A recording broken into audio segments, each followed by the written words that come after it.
Hello, this is Andrew. Welcome to Collaborative Learning. Today's book is The Rise and Fall of Comradeship, Male Bonding and Mass Violence in the 20th Century by Thomas Kühne. If you like my work, please like it, subscribe to this channel, check the playlists, and support me on Patreon and PayPal. The links to Patreon and PayPal are included in the description to this video. First, I'll describe the contents of the book, talk about what's interesting about it, then I'll move on to what you can get out of this book. Thomas Kühne is a professor of Holocaust history at Clark University. He specializes in cultural history. Kühne has been awarded major prizes for his work. He has written many academic books on the German military and civilian culture, and also on war crimes. The Rise and Fall of Comradeship, Hitler's Soldiers, Male Bonding, and Mass Violence in the 20th Century is an 82-year history of German military culture from 1914 to 1995. This book is fundamentally about the in-depth psychology of the German Band of Brothers. It's about what German manhood was to them, what were their ideals, and what were the special rules they had to live by. The German Band of Brothers was a family with two faces. It inspired men to fight bravely in terrible odds, and gave them spiritual strength to endure great suffering. It inspired them to perform acts of great bravery and self-sacrifice.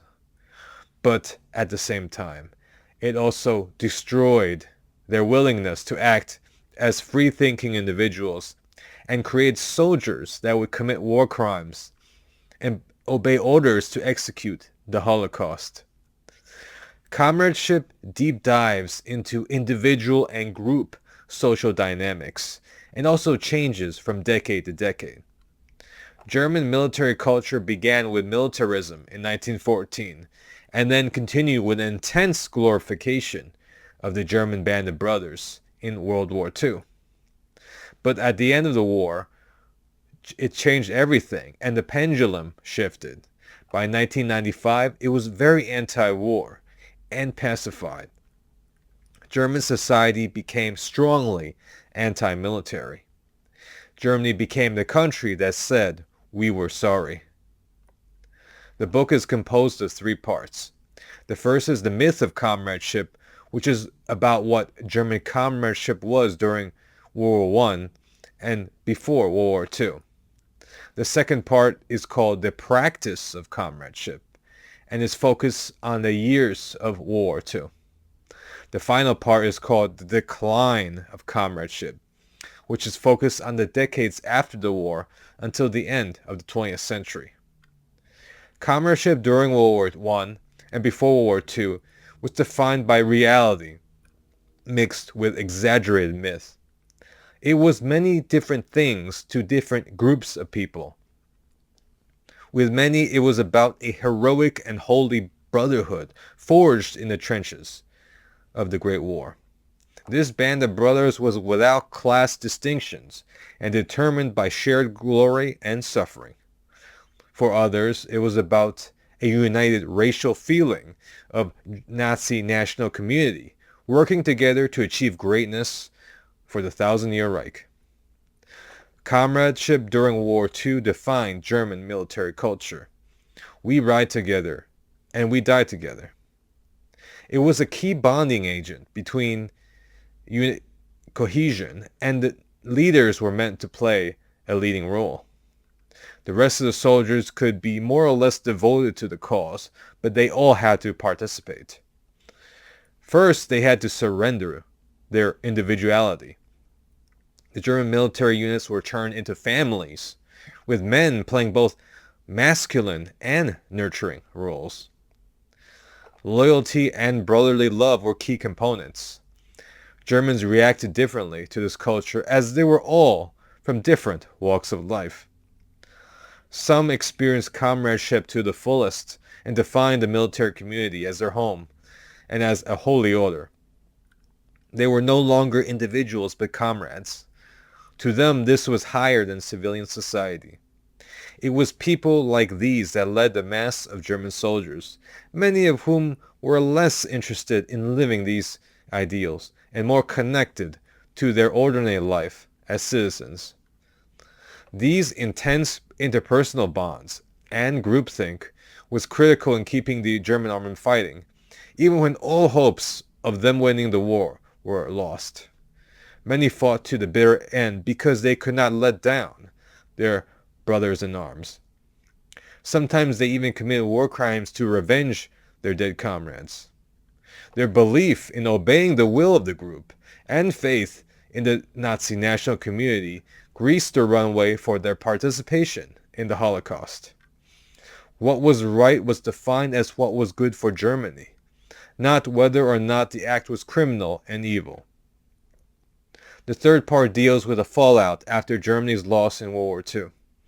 German veterans group, often composed of the most hardcore and devoted soldiers, spent decades praising their own fighting skill, heroism, brotherly love, and self-sacrifice in the war, while omitting dialogue about the negative side of the war, such as the apocalyptic devastation, the impact on civilians, and war crimes. The war was often portrayed with rose-tinted glasses. German army veterans actively promoted the idea that they did not commit the crimes, but it was the SS and the other groups. However, by the 1980s, the tide turned as historical research and inquiry exposed more and more that even the ordinary soldiers of the German army in World War II were also involved in criminal and genocidal war. German people started to see comradeship as having a second face.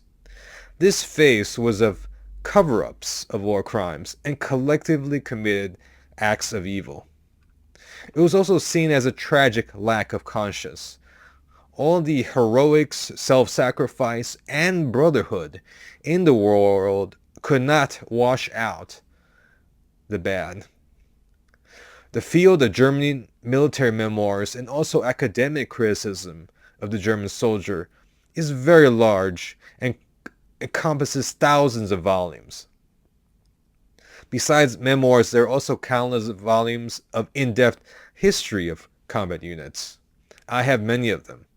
Here are two examples of two very different books. Soldiers of Destruction, the SS Death's Head Division, and Iron Cross Brigade, Werner Gostel and Assault Gun Battalion 244.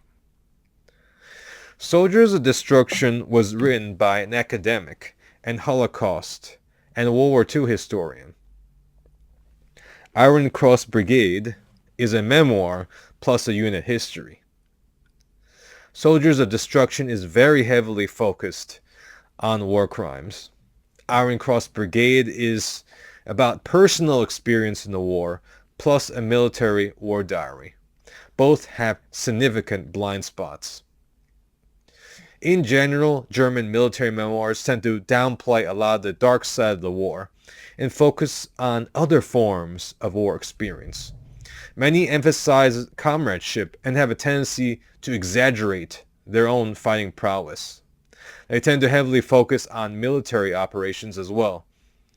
On the other side of the spectrum are academic criticism of the German military and the German soldier. These tend to be extremely focused on war crimes. I acknowledge the war crimes, but it isn't my primary area of focus.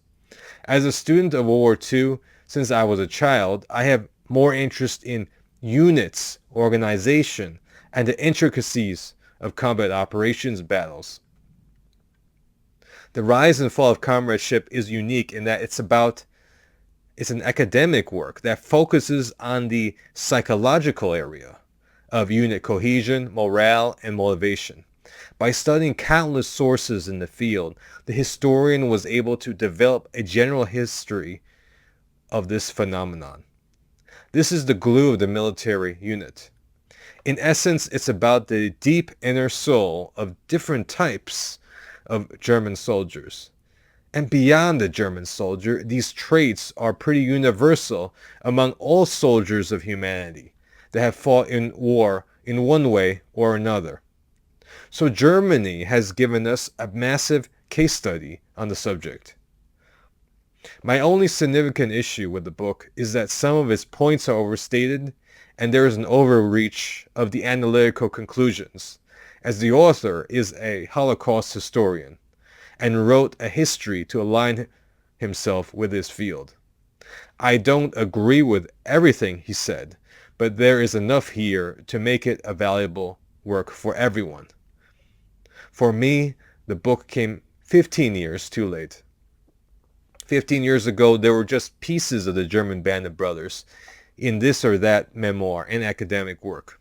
I had to wait this long before the first well-researched and well-organized and mostly balanced book about comradeship between soldiers came out. I recommend The Rise and Fall of Comradeship as a must-read for all people who are interested in the German military in World War II. I believe that this book should be read in the beginning of one's journey because it makes all of the German army much more personal. It dramatically improves one's own understanding of the German personal accounts, as we now understand them a lot better as men and as the military family they were a part of. I rate The Rise and Fall of Comradeship a 4.5 out of 5 stars. So that's what I think about The Rise and Fall of Comradeship, Male Bonding and Mass Violence in the 20th Century. Please put your thoughts and ideas in the comment section. They always make a great conversation. I hope you find my review to be informative. Thanks for watching.